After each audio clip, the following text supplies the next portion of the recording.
पक्षाकडनं तुमचा सत्कार करण्यात आलेला आहे. नगरसेवक जे आहेत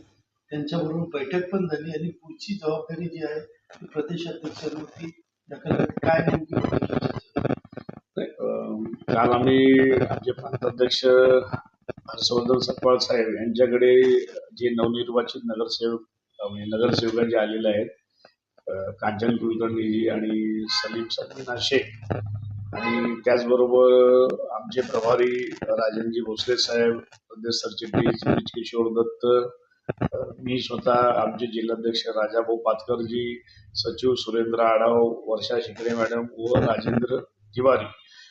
आम्ही सर्व प्रांताध्यक्षांना भेटले आणि नवीन जे नगरसेविका निवडून आलेले आहेत त्यांचं माननीय प्रांताध्यक्षांना भेटून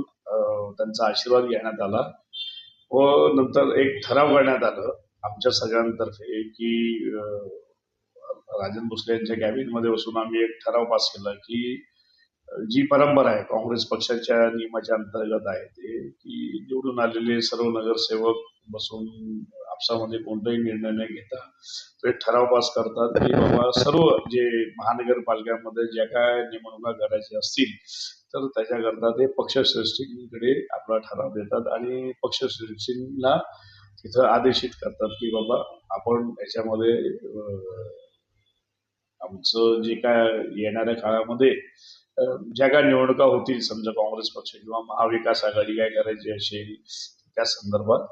तर आम्ही सर्व अध्यक्ष प्रांताध्यक्षांना दिले, सर्व अधिकार प्रांताध्यक्षांना दिले. नाही, सर्व अधिकार प्रांताध्यक्षांना आम्ही दिलेले म्हणजे येणाऱ्या काळामध्ये समजा गटनेता निवडी संदर्भात असेल किंवा महाविकास आघाडी जे उभाटा आता सध्या 2च पक्ष आहेत या महानगरपालिकेमध्ये, काँग्रेसचे 2 नगरसेवक आहेत आणि उभाटाचे 7 नगरसेवक आहेत. तर ती जी रचना झालेली मग त्याच्यामध्ये आपसामध्ये चर्चा करून जर काही चांगलं काही निघत असेल तर त्या संदर्भात ही चर्चा करून त्यांना आम्ही अधिकार दिले की योग्य तो निर्णय आपण घ्या.